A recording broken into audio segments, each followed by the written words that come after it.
Morning. देखिए पिछले lecture में जो अपन ने पढ़ा था पहले उसको क्विक रिवीजन कर लेते हैं, फिर आगे चीज़ कंटिन्यू करेंगे। ठीक है, कल अपन ने क्या क्या पढ़ा था?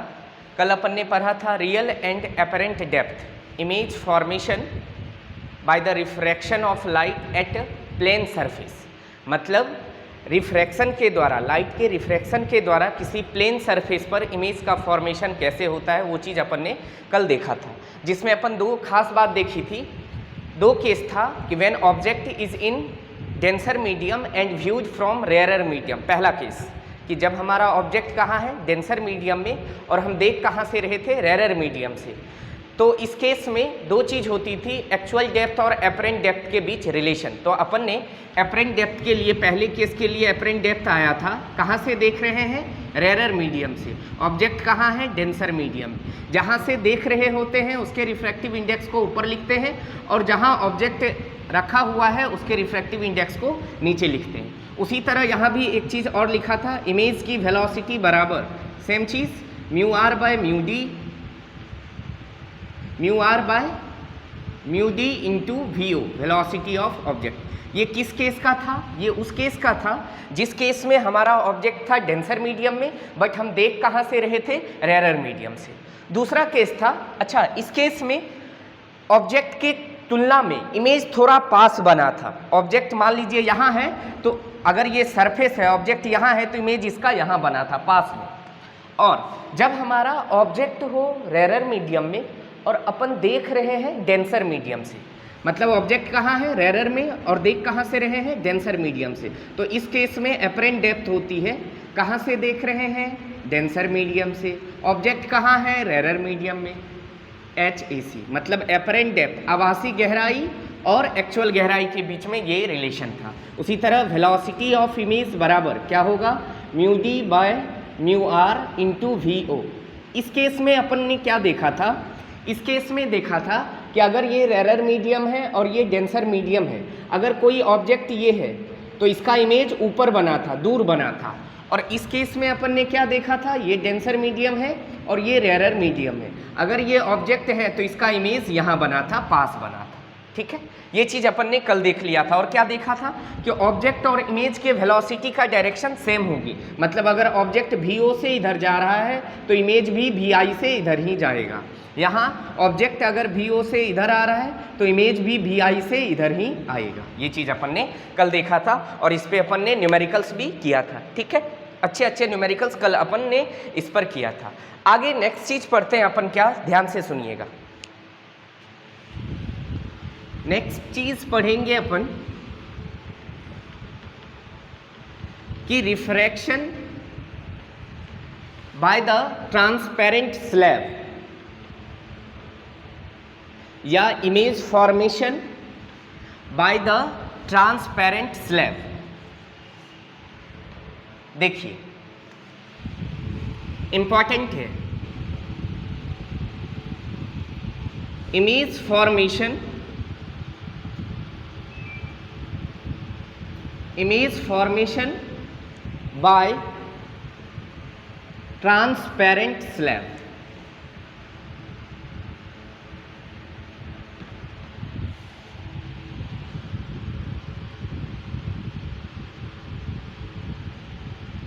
पारदर्शी स्लैब के द्वारा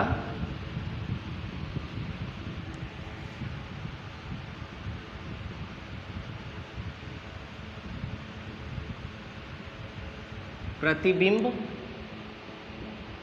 की रचना।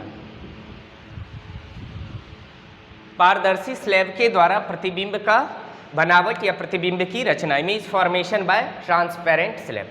ध्यान से समझिए मैं क्या कह रहा हूँ।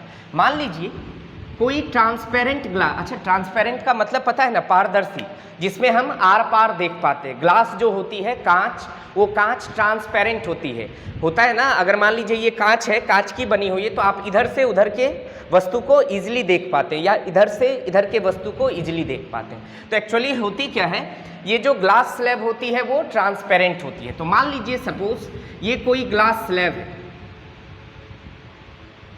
ये कोई ग्लास स्लैब है, ये ग्लास स्लैब की थिकनेस T है, उसकी थिकनेस क्या है, टी है। मतलब ऐसा आपने एक्वेरियम देखा होगा, मान लीजिए ये इतने मतलब इतना बड़ा एक बॉक्स के शेप का क्या है, ग्लास है।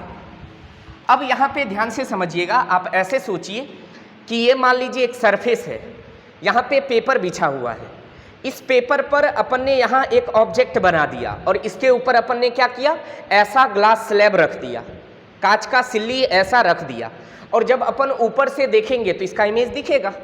मतलब इस पर क्या है, ऐसा एक सरफेस है जिसपे यहाँ पे ऑब्जेक्ट है, और इस ऑब्जेक्ट का इमेज किसके द्वारा देखेंगे अपन, ट्रांसपेरेंट स्लैब के द्वारा। तो मान लीजिए सपोज यहाँ पे कोई ऑब्जेक्ट है, ये ऑब्जेक्ट है, ठीक है। अब ये ऑब्जेक्ट है, तो इस ऑब्जेक्ट का इमेज एक्चुअली में होती क्या है, ये हमारा हो गया एक्चुअल डेप्थ,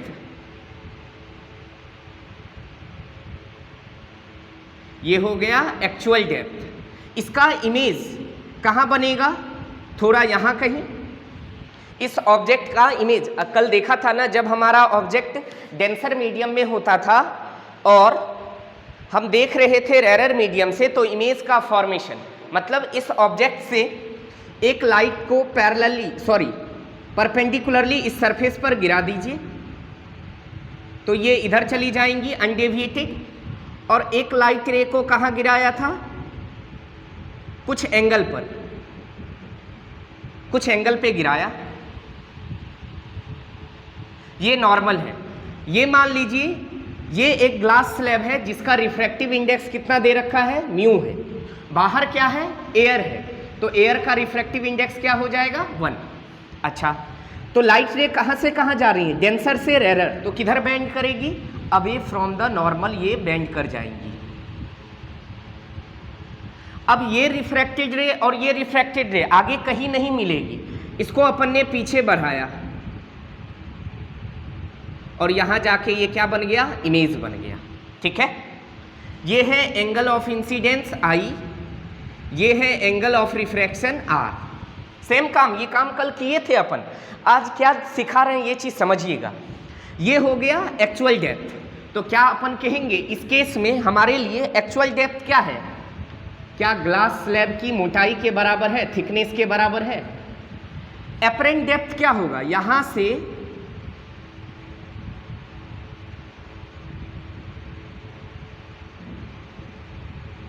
यही ना होगा एपरेंट डेप्थ, और ये कौन है, इमेज है।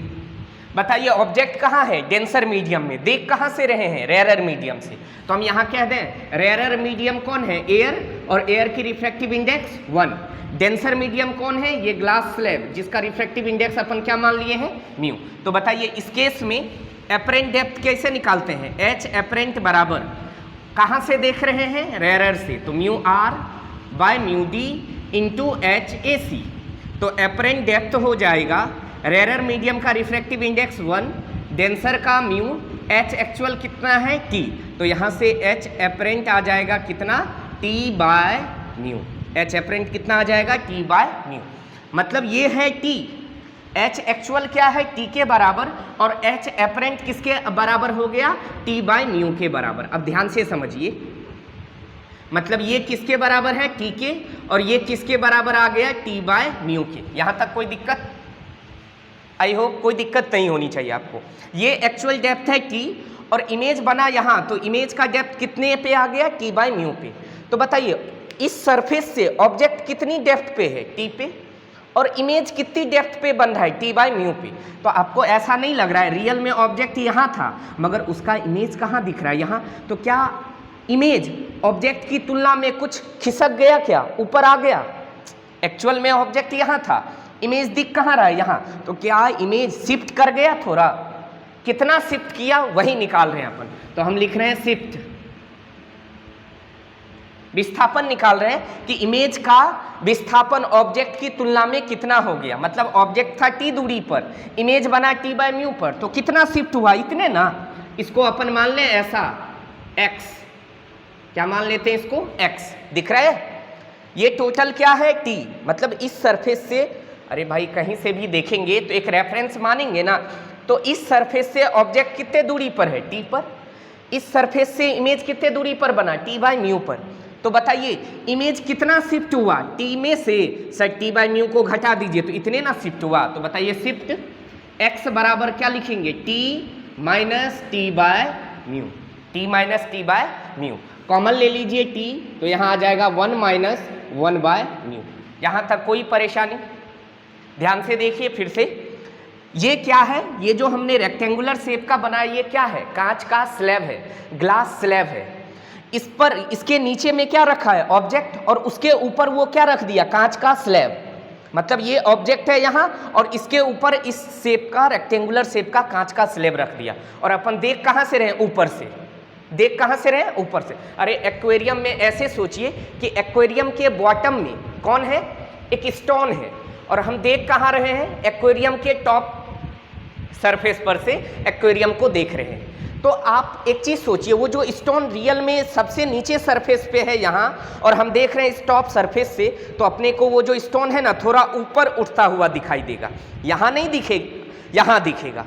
वही तो किया कि ये ऑब्जेक्ट था, ऑब्जेक्ट से एक लाइट रे को परपेंडिकुलरली गिराया और एक लाइट रे को कुछ एंगल पे गिराया। तो एक्चुअली में लाइट रे डेंसर से रेयर जा रही हैं, तो किधर बेंड करती हैं, away from the normal, normal से अवे बेंड हो गया। इस रिफ्रैक्टेड लाइट रे को पीछे बढ़ाया और एक रिफ्रैक्टेड लाइट रे, ये दोनों मिल गया, यहाँ इमेज बन गया। तो इस टॉप सरफेस से ऑब्जेक्ट कितने डेप्थ पे है, टी पे, जबकि टॉप सरफेस से इमेज कितने डेप्थ पे बना, टी बाय म्यू पे। तो आप ही सोचो ना, कुछ शिफ्ट हुआ कि नहीं हुआ, कितना शिफ्ट हुआ, तो सर इसमें से इसको घटा दीजिए, तो वही लिखा शिफ्ट बराबर T minus T by mu. अब यहाँ से एक क्वेश्चन इंपॉर्टेंट बनता है, वो क्वेश्चन क्या है सुनिए। क्या अपने को पता है वेवलेंथ सबसे ज़्यादा व्हाइट लाइट में किस कलर का वेवलेंथ सबसे ज़्यादा होता है? तो अपन ने विवग्योर पढ़ा था, विवग्योर में सबसे ज़्यादा वेवलेंथ किसकी होती है, रेड कलर की। तो वायलेट की सबसे कम, इंडिगो की उससे ज़्यादा, ब्लू की उससे ज़्यादा, फिर ग्रीन की उससे ज़्यादा, फिर येलो, फिर ऑरेंज, फिर रेड। विवग्योर सबसे ज़्यादा वेवलेंथ किसकी होती है, रेड कलर की। कितनी होती है, 7000 एंगस्ट्रॉम होती है अप्रॉक्सीमेट, या 7400 होती है, और वॉयलेट की अप्रॉक्सीमेट 4000 होती है। ठीक, हम चाह रहे हैं, हम क्या करना चाह रहे हैं, पहले इस चीज़ को समझिए। हम चाह रहे हैं कि सर सेम यही ग्लास स्लैब है, ध्यान से समझिएगा, यही ग्लास स्लैब है।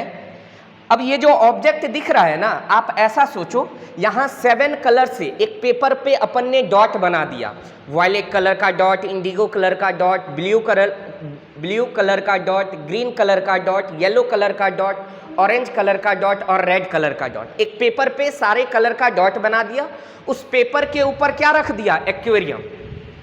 एक्वेरियम एक ग्लास स्लैब है, सिंपल। अब हम ऊपर से देखेंगे, उस एक्वेरियम के टॉप सरफेस से देखेंगे, तो बताइए हर एक वाला जो वो हर एक कलर का डॉट है वो आपको ऊपर उठता हुआ दिखेगा, हाँ या ना? मगर सबसे ज़्यादा ऊपर उठता हुआ कौन दिखेगा, यही चीज़ हम पता कर रहे हैं इस चीज़ से। और सबसे कम कौन शिफ्ट होगा, वो चीज़ हम निकालेंगे। देखिए कैसे, क्या अपन एक चीज़ जानते हैं, ये याद रखेंगे, वाइट कलर क्या होती है, इन 7 कलर का मिक्सचर होती है। ये विवग्योर का मिक्सचर होता है कौन, वाइट कलर। तो लेमडा दैट इज वेवलेंथ सबसे ज़्यादा किसकी होती है, रेड कलर की। अपन ने एक फॉर्मूला पढ़ा था, कॉचे फॉर्मूला, क्या पढ़ा था, म्यू बराबर a plus B upon lambda square. मैंने वहाँ बताया था जिसकी लेमडा ज़्यादा उसकी म्यू सबसे कम, इन्वर्सली प्रोपोर्शनल है ना। तो लेमडा सबसे ज़्यादा है रेड कलर की, तो हम कहेंगे रिफ्रैक्टिव इंडेक्स सबसे कम होगी रेड कलर की। चूंकि लेमडा सबसे कम है वायलेट कलर की, तो रिफ्रैक्टिव इंडेक्स सबसे ज़्यादा होगी वायलेट कलर की। तो क्या इसका ऑर्डर बस अपोजिट हो जाएगा, वेवलेंथ सबसे कम वायलेट की, तो रिफ्रैक्टिव इंडेक्स सबसे ज़्यादा किसकी होगी, वायलेट की। तो ये हो जाएगा violet, indigo, blue, green, yellow, orange और रेड। सही है, यहाँ तक कोई परेशानी नहीं। ये कैसे किया, क्लियर हुआ? हमने बताया था कॉचे फॉर्मूला, म्यू जो होती है लेमडा स्क्वायर के इन्वर्सली प्रोपोर्शनल होती है। लेमडा जितना ज़्यादा म्यू उतना कम, लेमडा जितना कम म्यू उतना ही ज़्यादा। ठीक है, आगे चलते हैं, आगे देखते हैं। अगर ये म्यू का ऑर्डर है तो बताइए 1 बाय म्यू का ऑर्डर क्या होगा। अगर ये म्यू का ऑर्डर है तो 1/μ का ऑर्डर क्या होगा? अच्छा बताओ, 2 और 3 में कौन बड़ा? 2 और 3 में 3 बड़ा, कोई दिक्कत? अब इसको रेसिप्रोकल कर दो 1/2 और 1/3 में, क्या 1/3 बड़ा या 1/2 बड़ा? 1/2 बड़ा ना भाई। यहां इसका क्या मतलब हुआ कि एक को 2 पार्ट में बांटो, यहां एक को 3 पार्ट में बांटो, तो ये हुआ 0.5, ये हुआ 0.33, ज्यादा यही ना। मतलब ऐसा कहें सर अगर 2 और 3 में 3 बड़ा है, जैसे इसको रेसिप्रोकल करेंगे, उल्टाएंगे, तो बड़ी कौन हो जाएगी? 1/2। तो सिंपल देखो बाबू, म्यू सबसे ज्यादा किसकी है? वायलेट कलर की। तो 1/μ उल्टा देंगे तो क्या 1/μ सबसे ज्यादा किसके लिए हो जाएगा? रेड कलर के लिए हो जाएगा। ये बात समझ में आ रही है? तो हम ऐसा कह दें, वायलेट के लिए सबसे कम, सबसे ज्यादा किसके लिए हो जाएगा? रेड कलर के लिए। अच्छा सर ये आप कर क्यों रहे हैं? भाई हम क्या बोले, हमको करना क्या है? आप एक बात ध्यान से समझिए, हम यही ना बोले बाबू आपको कि हमको 7 कलर का डॉट एक पेपर पे लगा दिया अपन ने, उसके ऊपर क्या रख दिया? ग्लास का स्लैब, और अपन देख कहाँ रहे हैं? उस ग्लास स्लैब के टॉप सरफेस से। तो हम ये पता करना चाह रहे हैं कि सर वो 7 कलर में सबसे ज़्यादा किस कलर का डॉट शिफ्ट करेगा। मतलब जैसे यहाँ पे है violet, indigo, blue, green, yellow, orange, red, तो सबसे ज़्यादा कौन शिफ्ट करता हुआ दिखेगा, वो हम निकालने की कोशिश कर रहे हैं। तो एक चीज़ सोचिए, तो हम शिफ्ट यहाँ है ना, शिफ्ट क्या लिखा है? x, किसके बराबर? t माइनस t/μ के बराबर। तो बताइए शिफ्ट में t तो फिक्स रहेगा ना, वो ग्लास स्लैब का थिकनेस हर एक कलर के लिए तो फिक्स है, चेंज क्या होगा सब कलर के लिए? म्यू। तो हम रिलेशन निकालना चाह रहे हैं, इसीलिए पहले क्या निकाला? लेमडा का ऑर्डर पता था, म्यू का निकाल लिया, किससे? कॉचे फार्मूला से। फिर किसका ऑर्डर निकाला? 1/μ का, मगर फार्मूला में यहाँ माइनस है, तो ऐसा करें माइनस का 1/μ का ऑर्डर निकाल लेते हैं। अब मैं आपको बता रहा हूँ कि मान लीजिए 2 और 3 में कौन बड़ी? 2 और 3 में कौन बड़ी? 2 और 3 में 3 बड़ी। मैंने माइनस से मल्टीप्लाई कर दिया, अब बताइए कौन बड़ी? -2 बड़ी या -3 बड़ी? ऑब्वियस सी बात है सर, -2 बड़ी, चूंकि नंबर लाइन पे ये पहले आता है, ये बाद में आता है, हाँ या ना? तो 2 और 3 में 3 बड़ी, तो -2 -3 में -2 बड़ी। मतलब यहाँ से एक बात और पता चला कि अगर कोई नंबर में कोई नंबर बड़ी है, उसको नेगेटिव साइन से मल्टीप्लाई कर देते हैं तो इनइक्वालिटी का साइन चेंज हो जाता है। इस साइन को क्या कहते हैं पता है? ग्रेटर देन और लेस देन के साइन को कहते हैं इनइक्वालिटी का साइन। तो रेसिप्रोकल कर देते हैं तो भी इनइक्वालिटी का साइन चेंज करता है, माइनस से मल्टीप्लाई कर देते हैं तो भी इनइक्वालिटी का साइन चेंज कर जाता है। तो बताओ 1/μ में 1/μ की वैल्यू किसके लिए सबसे ज़्यादा है? रेड कलर के लिए। तो क्या -1/μ का वैल्यू रेड कलर के लिए सबसे कम होगी? मतलब वायलेट के लिए सबसे ज़्यादा, Indigo, blue, green, yellow, orange, red. Red colour के लिए -1/μ की वैल्यू सबसे कम होगी, सबसे कम होगी। -1/μ में क्या कीजिए? 1 से 1 ऐड कर दीजिए। अच्छा इसमें अगर सोचिए 1 इधर भी ऐड कर दें, 1 इधर भी ऐड कर दें, तो कोई फर्क पड़ेगा क्या इनइक्वालिटी में? अरे बाबू जैसे यहाँ देखिए 3 बड़ी है 2 से, दोनों तरफ 1 जोड़ दो, तो 3 1 4 इधर भी हो गया, 2 1 3 इधर भी हो गया। अभी भी तो इधर वाला ही ना बड़ा है इससे, नहीं? तो हम ऐसा कहें कि अगर इधर भी 1 ऐड कर दे और इस सब में भी अगर 1 ऐड होगा तो क्या इस ऑर्डर में कोई चेंज आएगा? नहीं। मतलब हम कहेंगे सर 1 - 1/μ का भी ऑर्डर यही होगा, और t से सब में मल्टीप्लाई कर दे तो भी कोई चेंज नहीं होगा। तो t × 1 - 1/μ का भी ऑर्डर वही होगा, और t × 1 - 1/μ कौन है बाबू? शिफ्ट है, बोले तो x। तो बता दीजिए सबसे ज़्यादा किस कलर का शिफ्टिंग सबसे ज़्यादा होगी? वायलेट कलर का। मतलब समझे क्या है कि अगर उस पेपर पे 7 कलर का डॉट रखा हुआ है, तो जब हम इसके ऊपर क्या रख दिए? एक ग्लास का स्लैब रख दिए, और अगर अपन ऊपर से देखेंगे ना तो सबसे ज़्यादा ऊपर उठता हुआ, मतलब सबसे ज़्यादा शिफ्टिंग किस कलर की दिखेगी? वायलेट की। सबसे कम रेड कलर की। रेड कलर लगेगा बहुत हल्का सा ऊपर उठता हुआ दिख रहा है। यही चीज़ मेरे को समझाना था, ये शिफ्टिंग। बात समझ में आई कि ये शिफ्ट क्या होती है? ये क्वेश्चन पूछा जाता है बोर्ड में, ऑब्जेक्टिव में। क्या कि विवग्योर में 7 कलर में से सबसे ज़्यादा शिफ्टिंग किस कलर की होती है, तो कहेंगे सबसे ज़्यादा शिफ्ट किसका होगा, वायलेट का, और सबसे कम शिफ्ट किसका होगा, रेड कलर का होगा। ठीक है, एक बार इसको अच्छे से ध्यान से देखिए, फिर आगे बता रहा हूँ।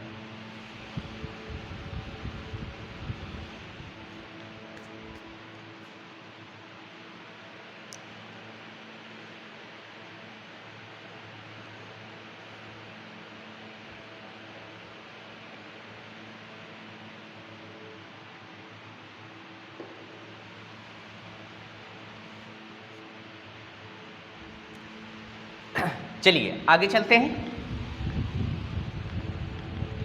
अगला नोट, ये सारा जो नोट डलवा के आपको चीज़ें बता रहा हूँ, ये सारा एग्ज़ाम पॉइंट ऑफ व्यू से बहुत ज़्यादा इम्पॉर्टेंट है, very very important.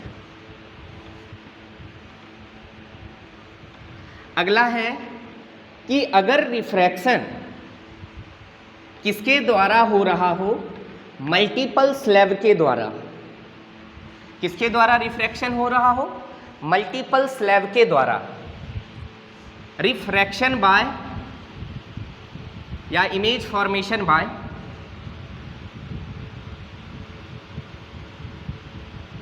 Image formation bye multiple slab. Multiple slab का क्या मतलब हुआ कि बहुत सारा स्लैब रखा हुआ। जैसे अभी एक ग्लास स्लैब रखे थे ना बाबू अपन, मान लीजिए इतना मोटाई का एक स्लैब रखा, फिर इतना मोटाई का एक स्लैब, फिर इतना मोटाई का एक स्लैब, ऐसा बहुत सारा स्लैब है। ऐसे मान लीजिए ये एक स्लैब है, ठीक है, ये किसी मटेरियल ग्लास का ही बना है। ग्लास में भी डिफरेंट टाइप के ग्लास होते हैं, तो मान लीजिए ये जिस टाइप के ग्लास का बना है उसका रिफ्रैक्टिव इंडेक्स मान लीजिए μ1 है, और इसकी थिकनेस कितनी है, इसकी थिकनेस है T1, कोई दिक्कत। इसके ऊपर एक और ग्लास स्लैब रख दिया जिसका थिकनेस कितना है T2, इसका रिफ्रैक्टिव इंडेक्स क्या है μ2, क्लियर है। इसके ऊपर एक और ग्लास स्लैब रख दिया, इसका थिकनेस है T3 और इसका रिफ्रैक्टिव इंडेक्स है μ3। इसके ऊपर एक और ग्लास स्लैब रख दिया, इसका थिकनेस है T4 और इसका रिफ्रैक्टिव इंडेक्स है μ4। अरे भाई मैं चाहता ना तो 4 डिफरेंट ग्लास का स्लैब नहीं रखता, एक ही ग्लास स्लैब इतने थिकनेस का रख देता, वो एक अलग क्वेश्चन था। मगर हमने क्या किया, कम कम मोटाई का अलग अलग डिफरेंट टाइप का ग्लास स्लैब रखते गया। अब यहाँ पे नीचे में ऑब्जेक्ट है, ध्यान से देखिए ऑब्जेक्ट कहाँ है, यहाँ पे। अब इसका इमेज फॉर इस ऐसे केस में क्वेश्चंस में पूछता है कि बताइए, सुनिएगा क्या पूछेगा मैं बता रहा हूँ। इसमें आपसे क्वेश्चन में पूछेगा कि बताइए इस आपने क्या किया, आपने ऐसा किया कि सर 4 डिफरेंट तरह का ग्लास स्लैब लगाया जिसका रिफ्रैक्टिव इंडेक्स अलग अलग है, तो इस ऑब्जेक्ट का इमेज बनेगा या नहीं बनेगा, बनेगा। क्वेश्चन पूछेगा कि इन चारों को हटा दीजिए, इन चारों स्लैब को हटा के कोई एक तरह का स्लैब लगाओ, तो उस स्लैब का इफेक्टिव रिफ्रैक्टिव इंडेक्स क्या होगी वही पूछेगा। क्वेश्चन समझ में आया मैंने क्या बोला? ऐसे समझिए 4 आदमी मिलके एक काम कर रहा है, 4 आदमी मिलके किसी काम को कर रहा है। मैंने आपको कहा कि उस चारों को हटा दो, उस चारों के बदला एक ऐसे आदमी को लाओ जो आदमी सिंगल आदमी उतना ही काम करे जितना कि वो चारों मिलके कर रहा था। बात समझ में आया? 4 अलग अलग आदमी थे, चारों मिलके कुछ काम कर रहा है, तो मैंने बोला कि इस चारों आदमी के इक्विवेलेंट, चारों आदमी मिलके जितना काम कर रहा है उतना ही काम करना चाहिए। कोई एक बंदा ऐसा बता दो जो उस चारों के बराबर काम कर दे, तो हम कहेंगे वह एक बंदा उस चारों के क्या है, इक्विवेलेंट है। वो चारों बंदा के इक्विवेलेंट है एक सिंगल बंदा, वही तो यहाँ पूछा जा रहा है। इन चारों स्लैब का रिफ्रैक्टिव इंडेक्स अलग अलग है ना, तो चारों मिल के इस ऑब्जेक्ट का कुछ ना कुछ इमेज बनाएगा।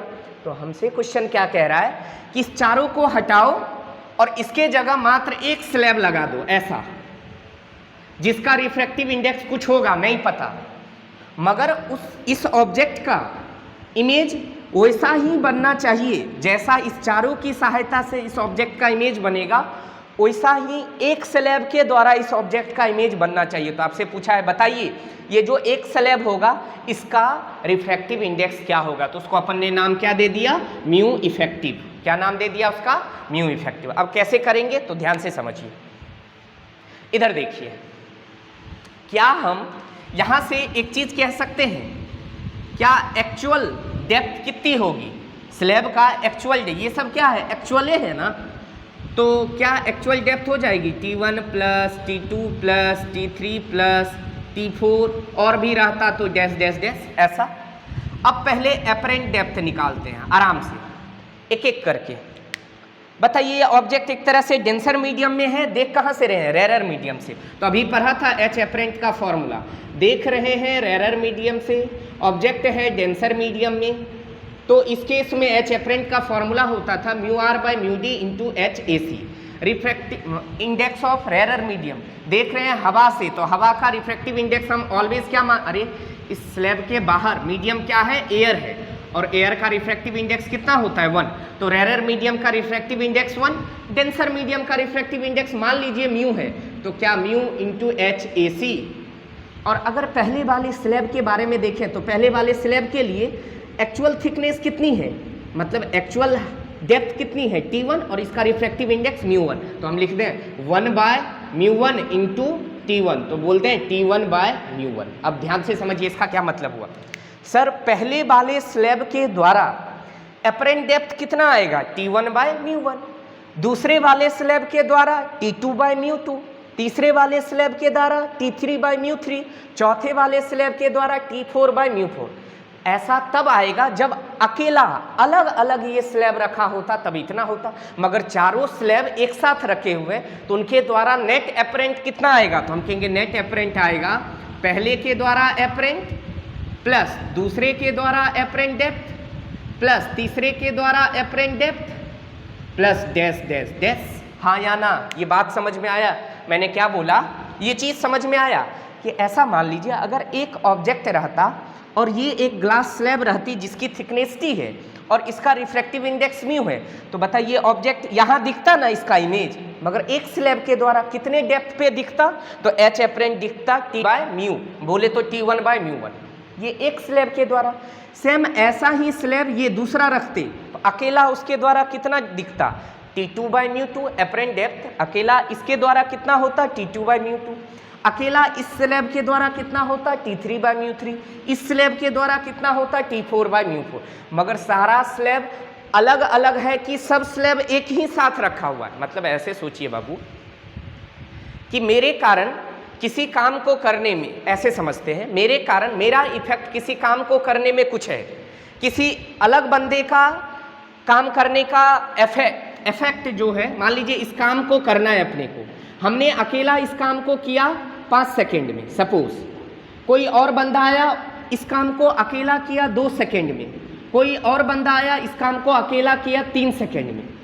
मतलब अकेला कर रहा है इतना देर में, तो जब सब मिल जाएंगे तो क्या इस काम को बहुत कम टाइम में ना कर देंगे। वही आपको हमने बोला कि पहले स्लैब का इफेक्ट कितना दिखा, मतलब सर हम ऐसे कहेंगे इस ऑब्जेक्ट के कारण कितना शिफ्टिंग, इस ऑब्जेक्ट का शिफ्टिंग पहले स्लैब के कारण कितनी होगी T1 बाय μ1, मतलब ये ऑब्जेक्ट यहाँ ना दिख के यहाँ दिखेगा इसका इमेज कितने डेप्थ पे T1 बाय μ1 पे। अगर दूसरा स्लैब अकेला होता तो उसके कारण कितनी होती T2 बाय μ2, तीसरा अकेला होता तो T3 बाय μ3। तो क्या नेट एपरेंट डेप्थ हम लिखेंगे कितना, नेट एपरेंट डेप्थ लिखेंगे अपन, ऐसा करते हैं मैं इधर लिख दे रहा हूँ,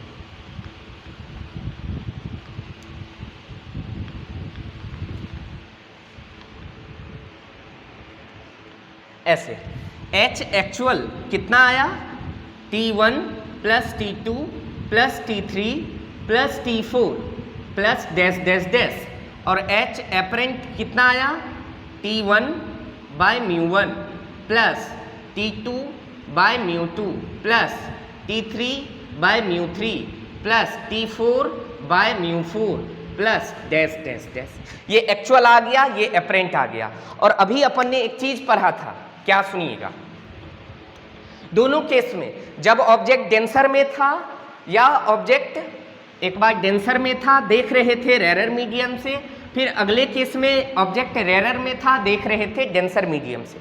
दोनों केस में एच एपरेंट बराबर, एक केस में फॉर्मूला आया था, इस केस में फॉर्मूला यहाँ क्या आएगा, देख रहे हैं, रेरर से mu R by mu D into H A C, यही ना, मतलब रेरर मीडियम का रिफ्रैक्ट। इसको और क्या पढ़ सकते हैं, क्या हम इसको एक चीज़ और पढ़ सकते हैं, रेरर मीडियम का रिफ्रैक्टिव इंडेक्स किसके रिस्पेक्ट में, डेंसर मीडियम के रिस्पेक्ट में। तो क्या हम इसको ही कह दें म्यू इफेक्टिव, यहाँ हो गया एच ए पी और यहाँ हो गया एच ए सी। तो बताइए म्यू इफेक्टिव का फॉर्मूला क्या आ जाएगा, H actual, sorry H apparent, हाँ H apparent by H actual, ऐसा आएगा। मतलब म्यू इफेक्टिव का फॉर्मूला क्या आ जाएगा, H apparent by H actual.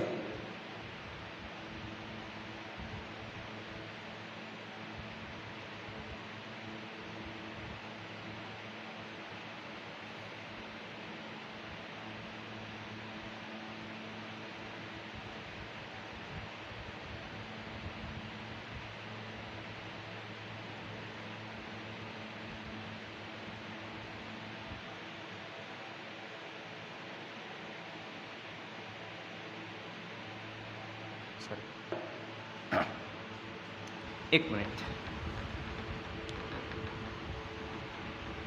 Sorry, देखिए तो यहां से ये था एच एक्चुअल आया और ये क्या आया, एच एपरेंट। तो यहां से आ जाएगा कि हमने क्या बोला, इस स्लैब को अभी चार अलग अलग रिफ्रैक्टिव इंडेक्स और अलग अलग थिकनेस का स्लैब लगा हुआ है, तो इसके कारण नेट एपरेंट इतना आया, नेट एक्चुअल इतना आया। हमने क्या बोला, इन सबको हटा के एक ऐसा स्लैब लगा दें, इन सबको हटा के क्या करें, एक ऐसा स्लैब लगा दें जिस स्लैब का रिफ्रैक्टिव इंडेक्स कितना हो, ताकि सेम सिचुएशन हो कि इस ऑब्जेक्ट का चारों मिल के जैसा इमेज बनाया वो अकेला इस ऑब्जेक्ट का वैसा ही इमेज बनाए। तो हम कहेंगे यहाँ से म्यू इफेक्टिव किसके बराबर होगा, H actual by, mu effective हो जाएगा H actual by H apparent के बराबर। म्यू इफेक्टिव हो जाएगा H actual by H apparent के बराबर। इफेक्टिव एच एक्चुअल कितना है, T1 plus T2 plus T3 plus T4 plus dash dash dash, और एपरेंट डेप्थ कितना आया, T1 by mu 1 plus T2 by mu 2 plus T3 by mu 3 plus T4 by mu 4। ठीक है, तो H A P H actual, मतलब यहां से mu effective क्या हो गया, actual depth divided by apparent depth. ये याद रखेंगे कि अगर हमको एक्चुअल डेप्थ पता हो और एपरेंट डेप्थ पता हो तो अपन ये पता लगा, मतलब इस पे क्वेश्चंस कैसा बनेगा सुनिएगा, आपको कह देगा, ऐसा क्वेश्चन दे देगा, सुनिए, आपको ऐसा क्वेश्चन दे देगा कि एक स्लैब है, इस स्लैब का रिफ्रैक्टिव इंडेक्स कितना है नहीं पता, मगर आपको कह देगा कि जब एक ऑब्जेक्ट को यहां रखे जिसका एक्चुअल डेप्थ कुछ था, एक ऑब्जेक्ट को एक्चुअल डेप्थ इतने पे रखे और इसका image that is apparent depth इतने पे बन गया, तो बताइए इस स्लैब का रिफ्रैक्टिव इंडेक्स कितना रहा होगा। तो हम कहेंगे स्लैब का रिफ्रैक्टिव इंडेक्स निकालने का सिंपल फंडा, H actual divided by H apparent, H actual divided by H apparent, ये हो गया स्लैब के रिफ्रैक्टिव इंडेक्स निकालने का फॉर्मूला। नेट रिफ्रैक्टिव इंडेक्स निकालने का फॉर्मूला क्या होगा, H actual by H apparent. ठीक है,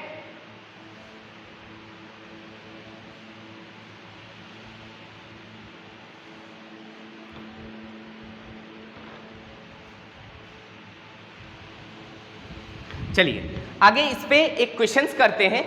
कैसा क्वेश्चंस पूछा जाता है इसमें, image formation bye multiple slab.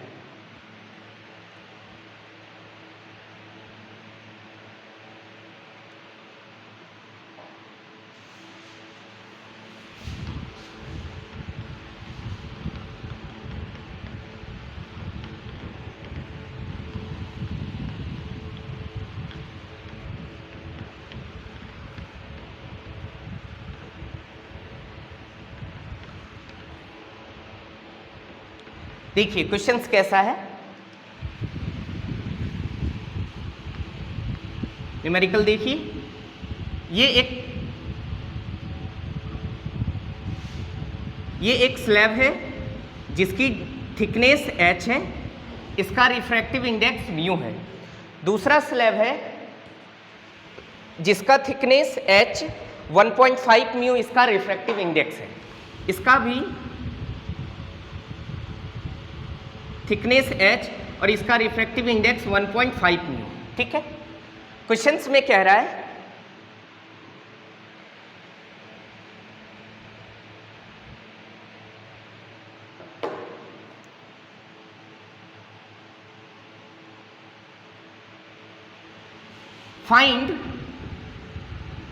find value of mu for which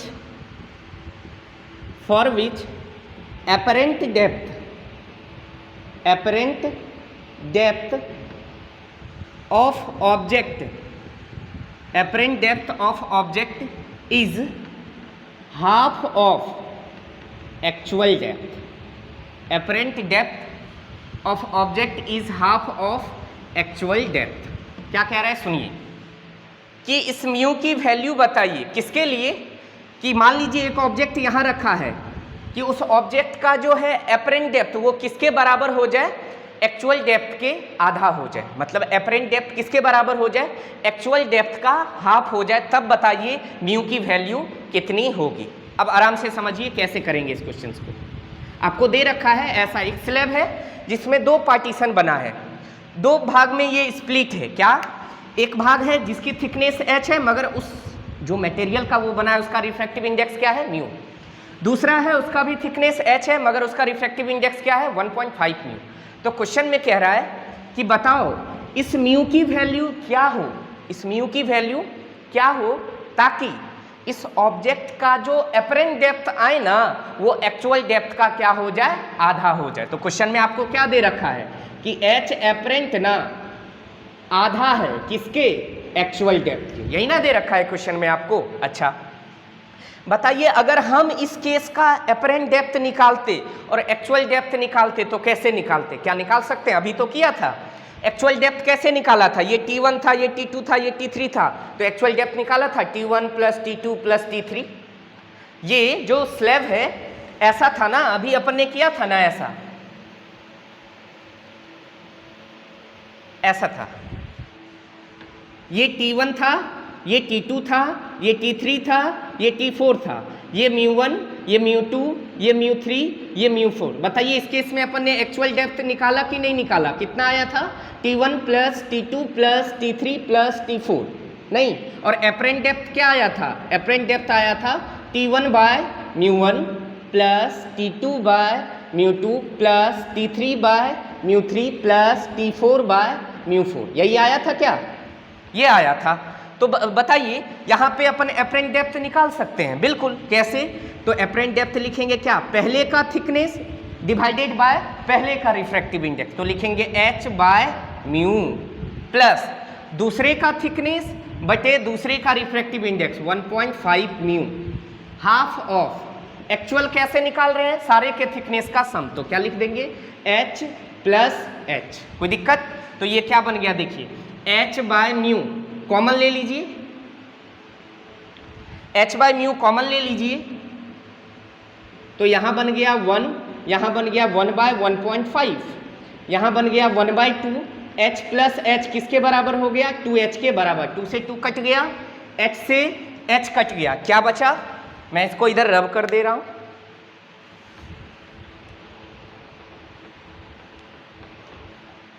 क्या बचा, यहां बचा 1 by mu into 1 plus 1 by 1.5 बराबर 1, म्यू को उधर भेज दीजिए, तो ये बन गया म्यू बराबर 1 प्लस 1 बाय 1.5, डेसिमल हटाया ऊपर 10 चला गया, 5 2 जा 10, 5 3 जा 15, ये बन गया 1 प्लस 2 बाई 3 बराबर म्यू, तो यहाँ से एलसीएम 3 ले लीजिए, ये आ जाएगा 3 प्लस 2 बराबर म्यू, तो आंसर आ जाएगा म्यू की वैल्यू कितनी, 5/3। यही ना पूछा था कि म्यू की वैल्यू क्या हो इस केस के लिए, ताकि ऑब्जेक्ट का जो है एपरेंट डेप्थ वो क्या हो, एक्चुअल डेप्थ का आधा हो। तो बताइए म्यू की वैल्यू क्या होगी।